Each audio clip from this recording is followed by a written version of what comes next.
Hello guys, welcome back to our channel. তো আমরা আপাতত চলে আসছি লাটাগুড়ি। অনেক বাধা অতিক্রম করে আসতে, কেউ 100 বার বাধা পাইছে, তাও আমরা আসছি। কেউ আমাদের আটকাতে পারেনি, আটকাতে পারবেও না। তো চলো এখন আপাতত আমরা কি করি না করি তোমাদের সাথে সব। জয় হিন্দ, বন্দে মাতরম। বন্দে মাতরম, নমস্কার, bye. Hey hello everyone, welcome back to again my new vlog. So এটাকে নিউ ভ্লগ বলবো না ওল্ড ভ্লগ বলবো আমি জানি না, কারণ এটা অনেক দিনের পেন্ডিং একটা ভ্লগ। সেই আমাদের লাটাগুড়ি যাওয়ার ভ্লগ অনেক দিন থেকে আমি আপলোড করব করে আর হয়ে উঠছিল না। সো ফাইনালি তোমাদের সাথে শেয়ার করব লাটাগুড়ি গিয়ে আমরা কি কি করেছি না করেছি। ভিডিওটা এন্ড পর্যন্ত দেখতে থাকো। তো ফাইনালি আমরা লাটাগুড়িতে ঢুকে রিসর্টগুলো এক্সপ্লোর করতে বেরিয়ে গেছে। সবার ফার্স্টেই পড়েছিল ড্রিমল্যান্ড, যেটা আমরা ফার্স্টেই কাট করে দিয়েছি কজ আমরা একটু জঙ্গল টাইপের মধ্যে চাইছিলাম। সো তারপর গিয়েছিলাম আরেকটা রিসর্টে, সেটা ছিল হেভেন ভিউ সামথিং কিছু একটা, সেটাও আমাদের খুব একটা পছন্দ হয়নি। আর এখানে দেখো গাড়িতে বাবুসোনার দোলার ঝগড়া লেগে গেছে। এরা এরকমই করে, যেখানেই যায় সাপ আর বেজি পুরো। সো ফাইনালি লাস্টের দিকে আমরা একটা রিসর্ট ভিজিট করেছি, যেটার নাম হলো কাদম্বিনী জঙ্গল রিসর্ট। এটা আমরা একদম ডান করে দিয়েছি। এটা কিন্তু সেই লাইনের মধ্যে, লাটাগুড়ি রিসর্টের লাইনের মধ্যে সব থেকে লাস্টের রিসর্ট। আর আমরা চাইছিলাম একটু যাতে ক্লিন টাইপের হয় রুমগুলো। তো এখানে আমরা সমস্ত কিছু ফুলফিল পেয়ে গেছি। আর ওরা এখন ঢুকলো রুমগুলো দেখতে, দেন আমরা ওখানে চেক ইন করবো। সো চলো তোমাদের সাথে রুম ট্যুরটা একটু শেয়ার করি। আর এটা হলো আমাদের রুম, পুরো একটা ভিনটেজ রুম। আমার ভিনটেজ টাইপের যে কোনো জিনিস ভীষণ ভালো লাগে, পুরো ভিনটেজ ভাইব দিচ্ছিল। যারা যারা লাটাগুড়িতে ভিজিট করবে তারা কিন্তু একবার এই রিসর্টটাতে ভিজিট করতে পারো। আমি তো ফুললি স্যাটিসফাই, 100-এ 100 দেবো। আর দেখো পুরো ক্লিন, যেটা সব থেকে বেশি আমার ভালো লেগেছে। বাথরুমের আমি কোনো ক্লিপস নিইনি, বাথরুমও খুব নিট অ্যান্ড ক্লিন ছিল। আর এখানকার হসপিটালিটি ভীষণ ভালো, সব সময় সার্ভিস তুমি পাবে, অ্যাভেলেবেল থাকে। আর এই রিসর্টটার পেছনে রয়েছে আরেকটা, আমরা তো ফ্রন্টের দিকে ছিলাম, আর আমাদের পেছনের দিকেও সেম এইরকমই দুটো রিসর্ট রয়েছে। আর এখানে কিন্তু পার্সোনাল রেস্টুরেন্টও রয়েছে। আর আমি আর দোলা মিলে এখানে একটু ভিডিও ক্লিপ নিচ্ছিলাম। আর এই যে দেখো বাবুসোনা সব জায়গাতে আমাদেরকে জ্বালাতন অতৃষ্ট করে মেরে ফেলছে। আর এইদিকে এই যে দুই পাগলের কাণ্ড, কি বলবো, কিছু বলার নেই।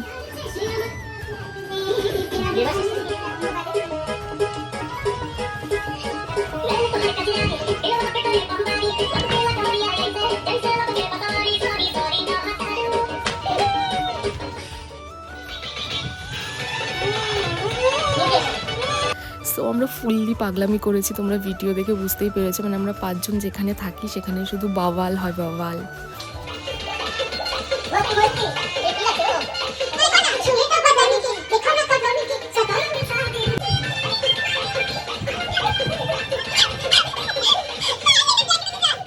তারপর আমরা লাঞ্চ ফাঞ্চ করে প্রপার্টিটা একটু ঘুরতে বেরিয়েছিলাম। আর লাকিলি আমরা যখন যাই সকাল থেকে প্রচণ্ড বৃষ্টি ছিল, বাট আমরা যাওয়ার পর থেকে বৃষ্টিটা একটু কম হচ্ছিল। দেন আমরা চেঞ্জ করে আবার ব্যালকনিতে বসে পুরো জঙ্গল ভিউর ফিলটা নিচ্ছিলাম।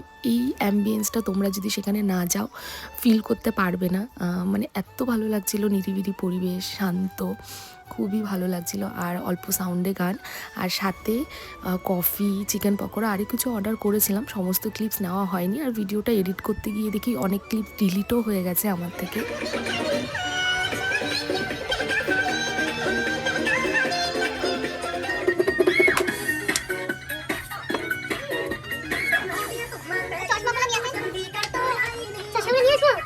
সো এই পুরো ভ্লগটার মধ্যে যদি 12 ঘন্টা আমরা ওখানে থেকে থাকি, তার মধ্যে 11 ঘন্টায় আমরা নাচানাচি, কুদাকুদি এসবই করেছি।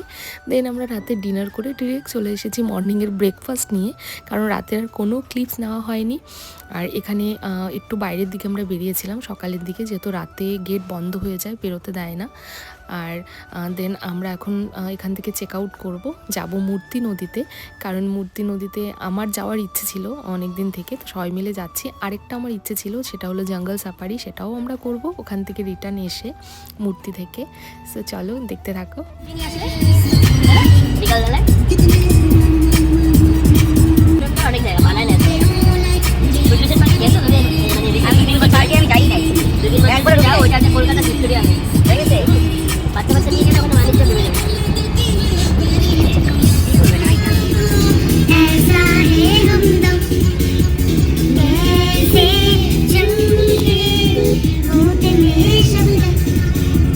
जब से ফাইনালি মূর্তি নদীতে চলে এসেছি।